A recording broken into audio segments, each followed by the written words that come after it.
Selamat pagi semuanya. Assalamualaikum warahmatullahi wabarakatuh. Perkenalkan, saya Rida Tiarsi, saya relawan magang dari Bimba IU Unit Harvest Orchid I.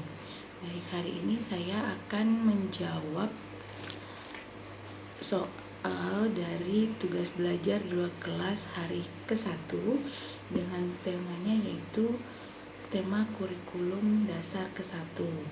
Untuk soal yang A yaitu mengenai fun learning.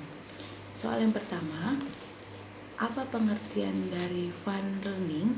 Fun learning adalah proses belajar sepenuhnya yang menyenangkan bagi anak. Yang kedua, mengapa proses belajar harus fun learning? Itu untuk menumbuhkan minat belajar anak secara intrinsik. Yang ketiga, apa tujuan fun learning?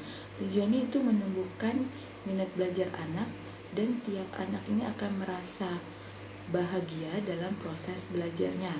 Yang keempat, apa hukum fun learning di Bima? Hukumnya ini wajib dilaksanakan.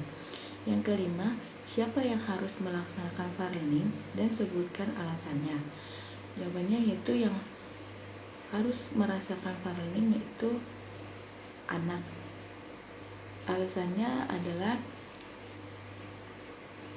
agar minat belajar anak tumbuh dengan kemauan sendiri tanpa ada paksaan manapun dan anak tersebut akan merasa bahagia. Yang keenam, siapa yang harus menciptakan fun learning dan sebutkan alasannya.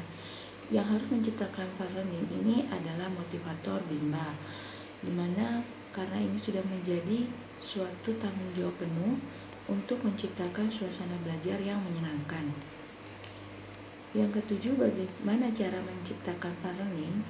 Dengan cara menerapkan small step system dan individual system.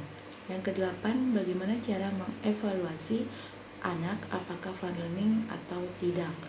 Caranya itu bisa dilihat dari ekspresi wajah anak yang ditunjukkan dalam proses belajar. Yang kesembilan, apa dampak yang terjadi bila proses belajar menyenangkan? Dampaknya yaitu minat belajar anak akan tumbuh dengan baik. Yang ke-10, apa dampak yang terjadi bila proses belajar tidak menyenangkan? Dampaknya ada kemungkinan besar itu anak akan merasa atau belum tertarik dan minat belajar anak ini kurang berkembang. Baik, selanjutnya yaitu untuk soal B mengenai metode small step system. Soal yang pertama yaitu apa pengertian small step system? Small step system adalah proses belajar secara bertahap.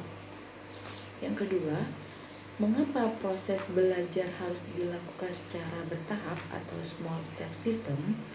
Itu agar semua anak merasa senang, bahagia dan menikmati kegiatan belajar dan menikmati kegiatan proses belajarnya. Yang ketiga, apa tujuan dari small step system? Tujuannya ini yaitu agar proses belajar yang tercipta itu menyenangkan, yaitu atau proses belajar akan tercipta menyenangkan bagi si anak. Yang keempat, bagaimana cara motivator dapat mewujudkan proses belajar yang small step system? Wajib menerapkan individual system. Yang kelima, apa dampak yang terjadi bila proses belajar small step system? Dampaknya yaitu anak akan merasa nyaman, bahagia dalam kegiatan belajarnya. Yang keenam, apa dampak yang terjadi bila proses belajar tidak small step system? Dampaknya ini kemungkinan besar anak-anak itu akan merasa kurang bahagia dan merasa terbebani dalam proses belajarnya. Baik, Sekian jawaban dari saya. Mohon maaf jika ada kekurangan dan kesalahannya. Assalamualaikum warahmatullahi wabarakatuh.